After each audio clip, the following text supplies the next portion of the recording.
Morning વિદ્યાર્થી મિત્રો, આશુતોષ વિદ્યાલયમાં ચાલતા ઓનલાઈન લેક્ચરમાં હું આપનું સ્વાગત કરું છું.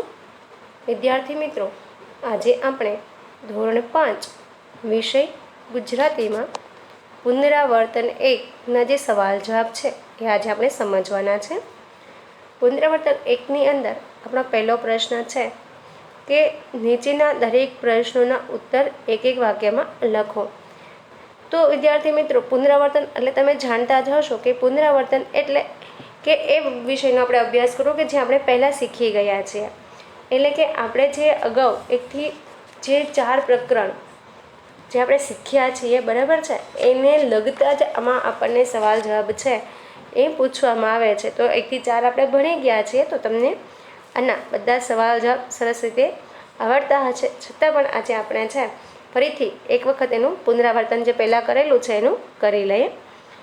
તો પહેલા પ્રશ્નની અંદર પહેલો પ્રશ્ન છે કે ઈશ્વર ક્યાં રમી રહ્યો છે? તો એનો જવાબ છે કે ઈશ્વર મેઘધનુષના રંગોમાં રમી રહ્યો છે. બીજો સવાલ છે આપણો કે ઈશ્વર કયા સ્વરૂપે સોગાદ આપે છે? સોગાદ એટલે કે ભેટ. તો એનો જવાબ છે બાળ મિત્રો કે ઈશ્વર ફૂલોમાં સુગંધ સ્વરૂપે સોગાદ આપે છે. ત્રીજો પ્રશ્ન છે આપણો કે મોચી ભગત સ્વભાવે કેવા હતા? તો એનો જવાબ છે કે મોચી ભગત સ્વભાવે સંતોષી અને પ્રામાણિક હતા. ચોથો પ્રશ્ન છે આપણો મોચી ભગત નવા ઓજાર ક્યારે વસાવી શક્યા? તો એનો જવાબ છે કે મોચી ભગત નવા ઓજાર 12 મહિને વસાવી શક્યા. એટલે કે 12 મહિના એટલે કે 1 વર્ષ એ મહેનત કરી ત્યારે એ નવા ઓજાર વસાવી શક્યા. પછી આપણો પાંચમો સવાલ છે કે ધરતી પર શું શું સુંદર દેખાય છે? તો એનો જવાબ છે કે ધરતી પર સરિતા, સરોવર, વન, ઉપવન, ગિરિવર, માછલી, પંખી, માનવ વગેરે સુંદર દેખાય છે. હવે પહેલા પ્રશ્ન છે એ આપણે પૂર્ણ થઈ ગયા. હવે આપણે બીજો પ્રશ્ન જોઈએ. તો બીજા પ્રશ્નની અંદર પ્રશ્ન છે આપણે કે નીચેના વાક્યોમાં આપેલા વિકલ્પોમાંથી સાચા વિકલ્પ સામે સાચાની નિશાની કરો. તો પહેલું જે છે વાક્ય એમાં છે ફૂલ ફૂલની રંગ સુગંધે તારી છે સોગાદ કે સોગાદ. બરાબર છે, બે શબ્દ આપ્યા છે આપણને, સોગાદ કે સોગાદ. તો પહેલો જે શબ્દ છે સોગાદ એ શબ્દ સાચો છે અને સોગાદ જે શબ્દ છે એ ખોટો છે.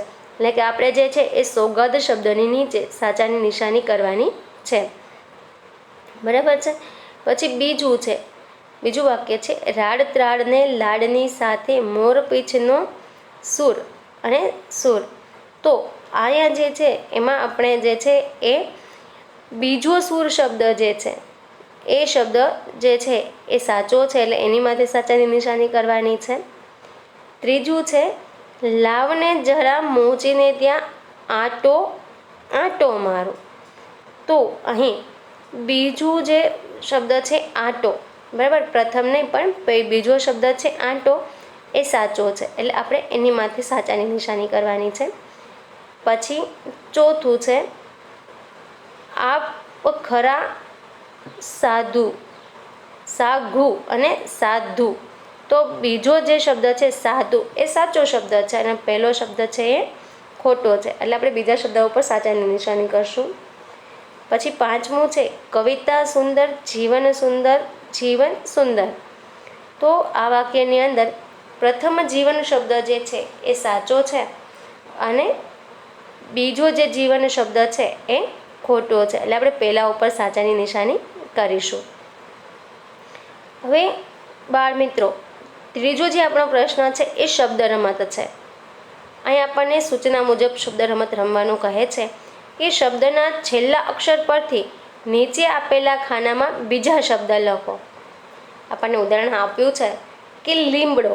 તો શબ્દનો છેલ્લો અક્ષર છે ડો, તો એના ઉપરથી શબ્દ બને છે ડોલ. એવી રીતે લ ઉપરથી બને છે લખોટી.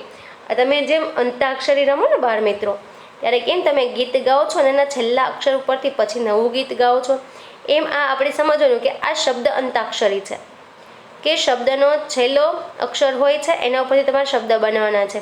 જે રીતે આપણે તમને શાળામાં સ્પેલિંગ અંતાક્ષરી રમાડતા હોય ને શિક્ષકો, ઓફલાઈન શિક્ષણમાં આપણે બોર્ડ વર્કમાં કરાવતા હોઈએ છીએ કે સ્પેલિંગ અંતાક્ષરી રમતા હોઈએ છીએ કે કોઈ પણ એક વિદ્યાર્થી છે એ સ્પેલિંગ બોલે છે અને એ સ્પેલિંગનો છેલ્લો જે અક્ષર હોય છે એના ઉપરથી તમારા જે ABC ભાગ પાડેલો એ વિદ્યાર્થીઓ છે એને એ અક્ષર ઉપરથી સ્પેલિંગ બોલવાનો હોય છે.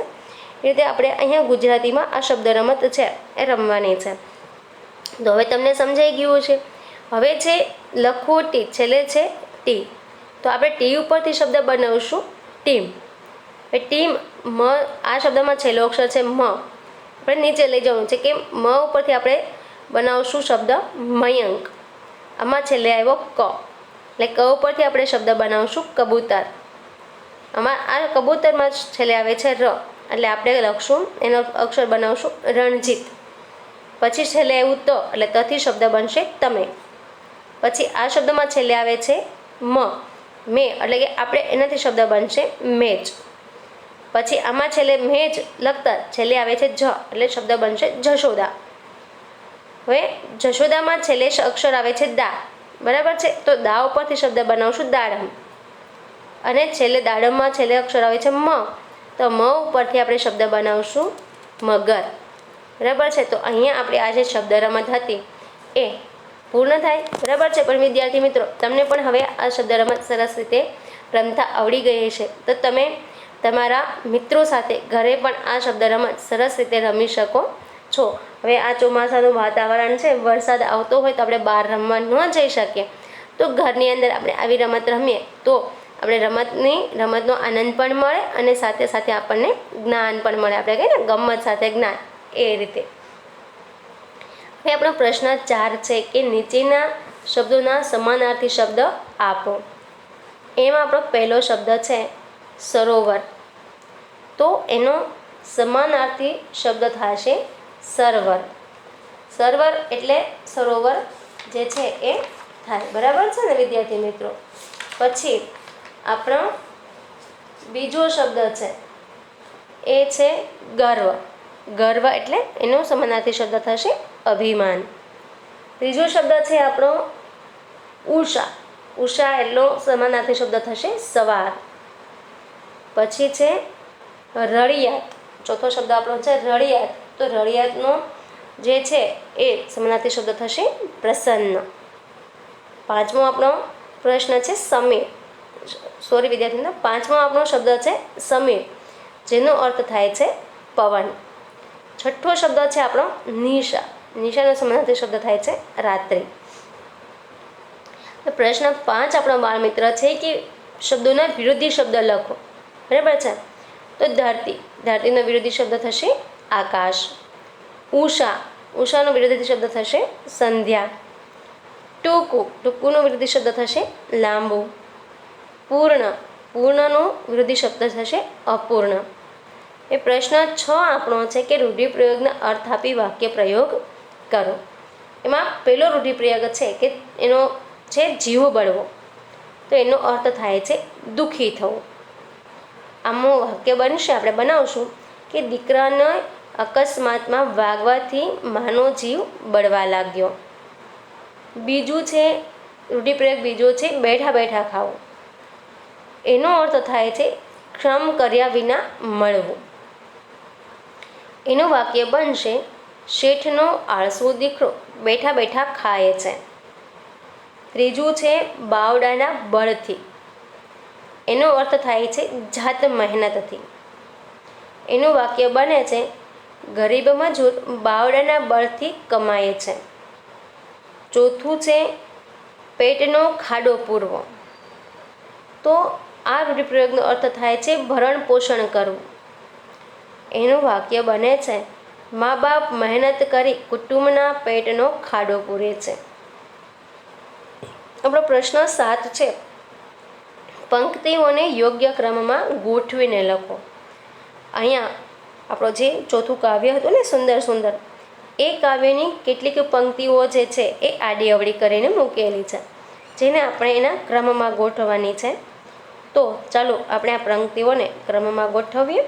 તો સૌથી પહેલાં આવશે જે પંક્તિ છે એ આવશે ઉષા સુંદર નિશા સુંદર પછીની પંક્તિ છે સુંદર વન ઉપવન ગિરિવર, પછી આવશે વિભુ હશે તો કેવો સુંદર, અને છેલ્લે આવશે એવું થાતું મુજ મનમાં. એટલે કે આખી કાવ્ય પંક્તિ આ પ્રમાણે રહેશે. ઉષા સુંદર નિશા સુંદર, સુંદર વન ઉપવન ગિરિવર, વિભુ હશે તો કેવા સુંદર, એવું થાતું મુજ મનમાં. એ પ્રશ્ન 8 છે આપણો. એ છે કે ઉખાણા બનાવો અથવા મેળવીને લખો. આપણને ઉદાહરણ આપ્યું છે એક કે રાતા રાતા રતનજી ઉપર લીલા પાન, મૂળાને તે સગા ભાઈ અથાણામાં માન. તો એનો જવાબ છે ગાજર. બરાબર છે. તો આપણે આવા ઉખાણા બનાવવાના છે અથવા તો મેળવીને લખવાના છે, એટલે કે શોધીને.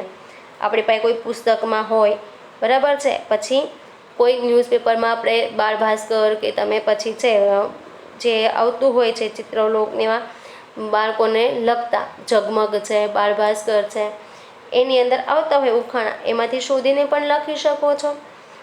તો ચલો અહીંયા હું તમને છે એ 2-3 ઉખાણા જે છે એ લખાવું છું. અહીંયા હું તો તમને લખાવું જ છું, પણ જાતે તમારી જાતે પણ તમારે આ 3 ઉખાણા બનાવવાના છે અથવા તો મેળવીને લખવાના છે.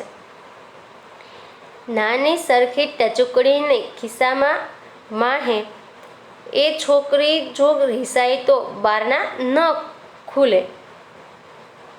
બરાબર છે.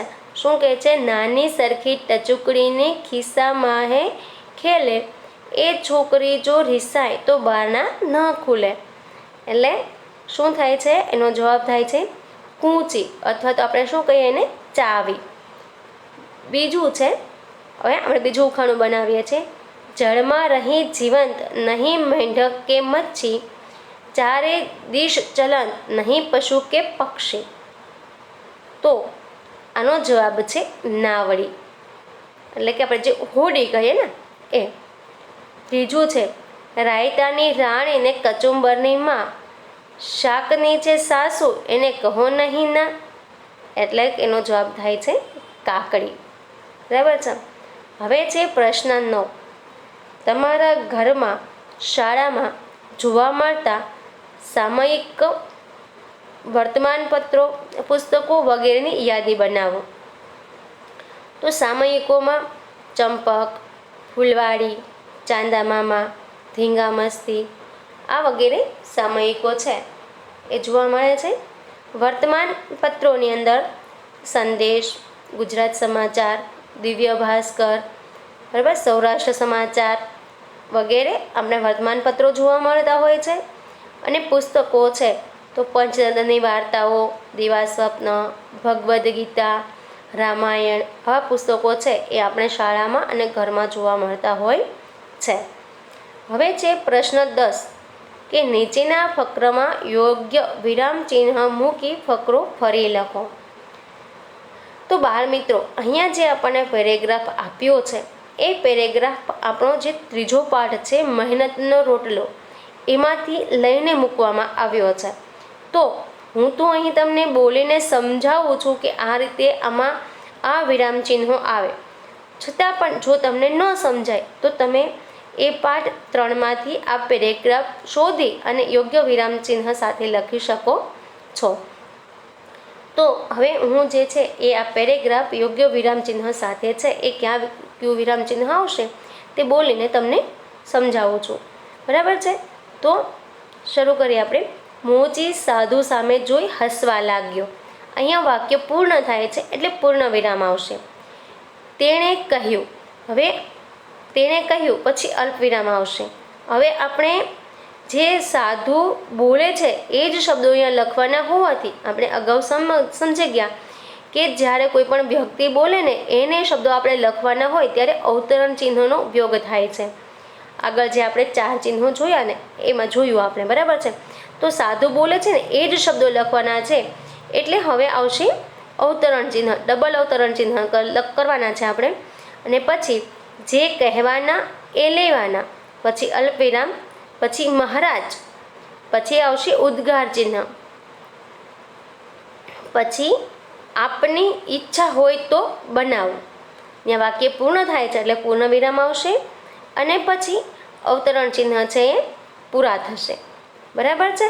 તો હવે તમને સમજાણું ને કે જ્યારે આપણે પૂર્ણ કોઈ પણ વ્યક્તિ બોલે ને એને વાક્ય આપણે એને શબ્દો લખીએ ત્યારે આપણે અવતરણ ચિહ્ન છે એ કરવાનું હોય છે. એટલે અહીંયા તમારે આ રીતે વાક્ય બન્યું કે તેણે કહ્યું, પછી અલ્પવિરામ, પછી ડબલ ઇન્વર્ટેડ કોમામાં લખવાનું છે એટલે કે અવતરણ ચિહ્નમાં લખવાનું કે જે કહેવાના એ લેવાના, પછી અલ્પવિરામ, મહારાજ, પછી છે એ ઉદ્ગાર ચિહ્ન આવશે.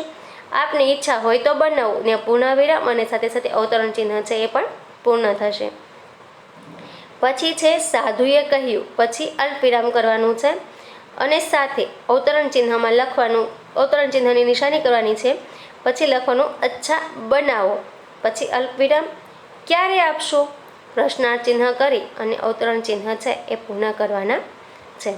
તો બાળ મિત્રો, અહીં તમારું જે આ પુનરાવર્તન 1 હતું એના બધા જ સવાલો છે એ આપણે સરસ રીતે સમજ્યા છે. આશા કરું છું કે તમને પણ આ બધા જ સવાલના જવાબ સારી રીતે સમજાઈ ગયા હશે. તો હવે પછી મળશું આપણે નવા લેક્ચરમાં નવા ચેપ્ટર સાથે. ત્યાં સુધી આવજો.